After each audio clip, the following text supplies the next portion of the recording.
going to make with you today Ralph's Rocky Road. So it's a really, really simple recipe. It's one that has been a staple with my old soul bakery stall for many years. And it's also a really, really good thing to do with children. They especially love crunching up the biscuits. So we're going to start with 125 grams of butter. So initially we have butter, dark chocolate and golden syrup that all go into a pan together, and they're just gently melted down. So I'll start by popping the butter in, and then we have 350 grams of dark chocolate, and then we have 3 tablespoons. I'll stop all the jangling, sorry. We have 3 tablespoons of golden syrup. So that all goes in the pan together.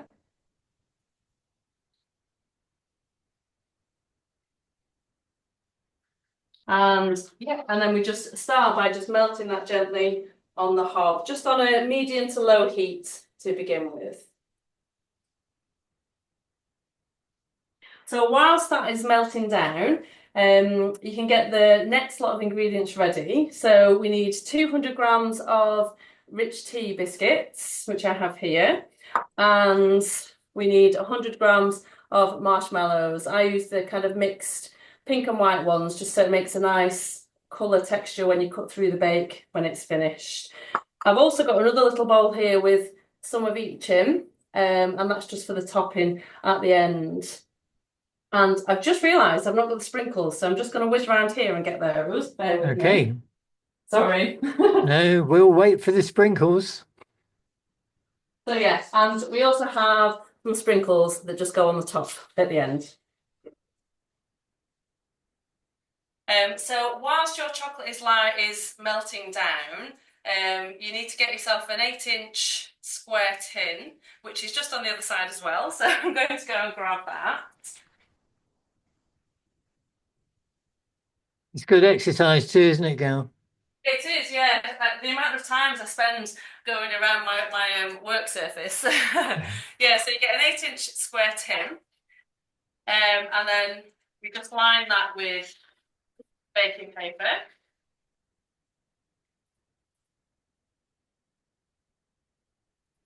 The Rocky Road recipe that I'm doing, when it kind of comes in around to Christmas, I also make up little baking kits with this and sell it as like a gift set on my stall and in the shop that I stock in Chorley. And yeah, they make really good gift sets and really good presents, especially for children. It's got it has all the instructions in there, and they get to get their hands covered in chocolate, so they love it. Yeah, so we just wait for this to gently melt down. It probably takes between 5 and 10 minutes or so to melt down. Okay. And Gal, this recipe you're showing us, when did you develop it, and has it changed over time?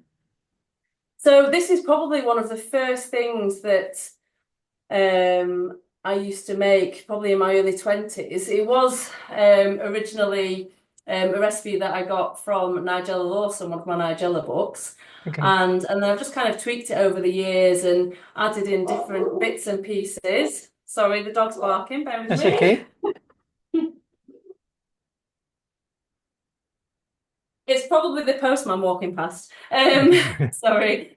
Yes, so I've tweaked the recipe kind of over the years, and I kind of make different flavors of Rocky Road now. So I also make like I do a raspberry Rocky Road. I've done a chocolate orange and ginger nut one, which is quite popular. Yeah, so just do different bits and pieces really, and just try to kind of create new flavors and keep it interesting for customers and Yeah. things. Yeah. So this is a reflection of what you do. You always like to mix it up a little bit, make a few changes. Yeah, because I think as well for me, it keeps it interesting for me as well because I love to create kind of new things, and so I think if I was always making the same flavors every week, I think I would potentially get a little bit bored. It wouldn't, yeah, and I may lose Yeah. my enthusiasm. So kind of creating new things all the time. Yeah, I do. I get a lot of joy from that. Yeah. And do you always get it right, or there are times when you think, oh no, don't like this, wish I hadn't done that. Oh no, it also, yeah, it obviously goes wrong sometimes as well. Right. But it's kind of, I don't mind that so much because it's that reminder that we're always learning, aren't we? We're always trying Yeah. to improve, and we're never kind of we're never totally fully trained with anything, or Yeah. we're all evolving. And I like it's a good reminder. I like that. Yeah. Yeah. So to learn properly, you know that sometimes it doesn't work.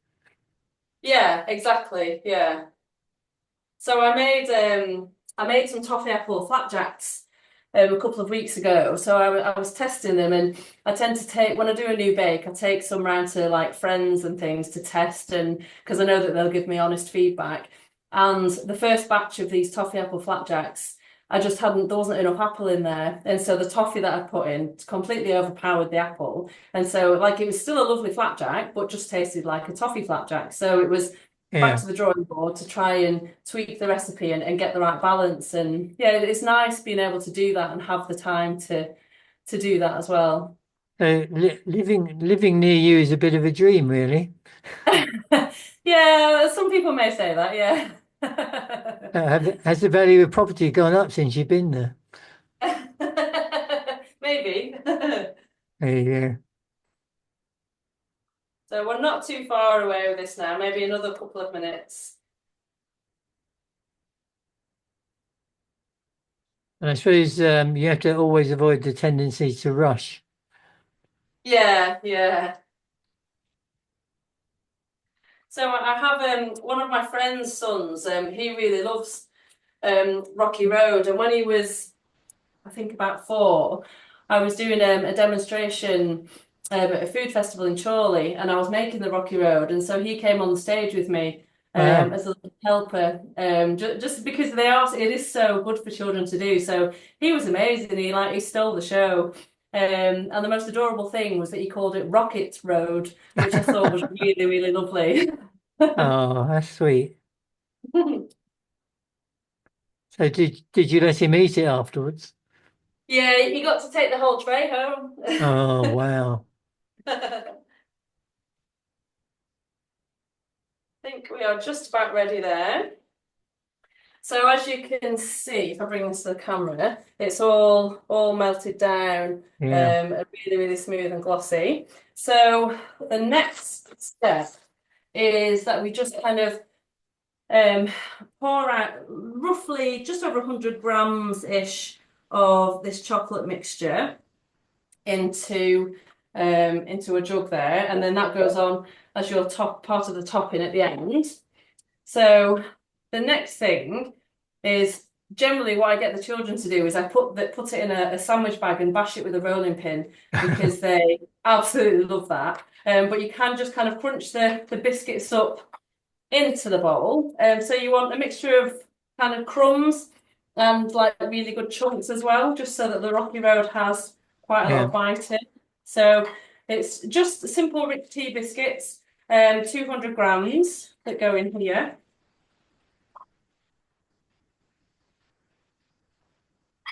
Is that like a half a packet or something like that? About two-thirds. I think normally they're about a 300-gram packet, yeah, so about Okay. two-thirds. And then we gently just kind of fold those in with the chocolate, um, so that they're more or less covered. They don't need to be completely covered at this stage. And then we pop in the marshmallows, so 100 grams of those. And again, we just gently fold them in, making sure to get everything as covered as possible. And once you've got everything covered and looking all gooey and chocolatey, we pour it into the prepared tin, making sure to get all the chocolate from the edges, can't leave any in there. And then you basically just push it down into the tin.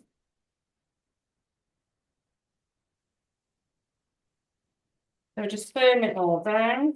And then the chocolate that we put to one side before, we pour on the top.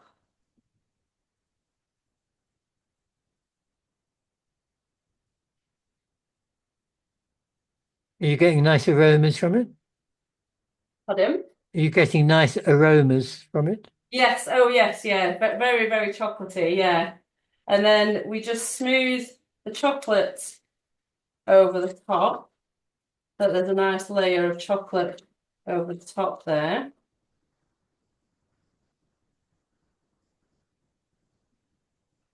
Um, I think, yeah, when I have customers come to the house, they always tell me how lovely the house smells and what we've been baking. But I don't think I'm not quite as aware of it anymore because I'm so used No. to it. So once it's all smoothed over like that, we then take the bowl with the extra biscuits and marshmallows in, and we just randomly break up the biscuits and push them in. My hands are covered in chocolate. I can never do this cleanly. Yeah, we just randomly put the biscuits on wherever we want. There's no kind of set way. And then sprinkle the marshmallows over. Again, doesn't matter where they land, just wherever they go. And then the last bit is, if I can get into them, we add in some sprinkles. And it really is as simple as that for Rocky Road. So Wow. what happens is that tray then goes in the fridge to set, and it needs to stay set in the fridge for at least 4 hours or ideally overnight. And then once it's set, you can take it out of the fridge, slice it up, and then they're the Oh, pieces that we get from there. magic. So yeah, so that's the recipe for Ralph's Rocky Road. And how long will that last? So that will last for approximately 10 days in the fridge, and it's also freezable as well. So you can freeze it in an airtight tub for up to 3 months. Okay. But in reality, when people get an opportunity to eat it, it doesn't last more than a few hours. No, not at all. So yes, so when customers are buying like several baked from me at once, and they say, "Oh, I don't really need that one. Oh, I'll get it though." I say, "Oh, it's okay. You can freeze it," and they kind of just laugh because they say, "No, that's not going to happen. That's not going to work." Yeah, So yeah. that's absolutely brilliant. Do you come up with different names, or do you just call this Gales Rocky Road? So this one is Ralph's Rocky Road. So Ralph was the inspiration behind the business name. So he was my old dog, Oh, and he died a couple of years into the business starting. But when I was coming up with the name, I wanted something that was a bit of a nod to him because I knew he was obviously getting older, and it was just a little my silly way of keeping him going forever, really. oh, that's So it's brilliant. so he was the old soul. So Yeah. that's where the name comes from, and that's why there is a little dog on the logo with the hashtag not for Oh, dogs. I don't. You're filling me up. That's absolutely brilliant. So when you sell this from a market store, I guess you get to tell the story because they ask you who Ralph is. Yeah, yeah. Shall I bring my camera up now? Shall I? Yeah, Yeah, so yeah. yes, so I do have a lot of customers that are dog lovers. So they do like the story, they like the name, and I think that's people remember the business because of that as well, actually. People can resonate with it. Like so when Ralph did pass away in 2021, I think it was approximately 130 boxes of Rocky Road, each Wow. with 4 pieces in. And I was doing it to raise money for a dog charity in his memory. And I managed to raise over, I think it was over £1,100. And the charity put the money towards buying a van to transport like dogs that they had from collecting them from places and taking them to vet appointments and things. So I do like to give back, especially to dog charities. And like the current dog I have now, Lola, I donate my takings from my last market of the year to the Good Life Dog Rescue, which is where she came from. So I do that every year as well. Yeah. Yeah, I'm dog mad really. So No, that's okay. So tell me again, why did you name it after Ralph? You didn't, he wasn't eating it, was he? no. I think it was just because of the alliteration went really nicely. Just the Ralph's Rocky Road. It just Oh, seemed I to see. Okay, have a ring brilliant. to it. Yeah. Yeah. So if you haven't already done it, you have to invent something for Lola. Indeed, yeah, I do really. I should think of something. Yeah, I'll get my thinking cap on. Oh, there you go. And we'll come back and film it. Well, that is fantastic. It really, the problem watching people like you do that is it makes you just want it. And Zoom hasn't yet managed to do this. No, not We quite. can't actually share, so I have to find out how to actually see you on your stalls. Fantastic. Well, you've been fantastic, Gal. Thank you so much. And Oh, thank you so much for having me. It's been really lovely. Thank you. it's been really wonderful listening to your story. Thank you. You can't say this for everyone. You are different. You're unique. Your story of getting into business has been truly different. It's about Yeah. you. You've been honest about when some things scare you and it gets a bit stressful, but you've managed it. You don't need to overdo it and work 7 days a week and until 2 o'clock in the morning. You do, and you take Mondays off. I love that bit. And me That's too. fantastic. I Yeah. try and do Mondays off. It's so good because everybody's like so raring to go and you just sit back and relax. I Yeah. absolutely Well, that's kind of why I can't get hold of you, Gomez. Anyway, I anyway, always enjoy taking Monday off. You know, my diary is pretty clear on Monday and I say, yeah, Yeah. everybody So work. the only thing in my diary on a Monday is that I go outdoor swimming at a place near me, which is just brilliant, and it kind of invigorates me for the week. So that's my Monday routine. Yeah, it's good. Nice dog walk in the morning, and then I go swimming. It's good. Yeah. sounds amazing. So, Gail Coleman, thank you so much for sharing your life story with us, and especially this cooking baking demonstration. It's been amazing. Oh, thank you So, so much for having me. Thank you. thanks, Gail.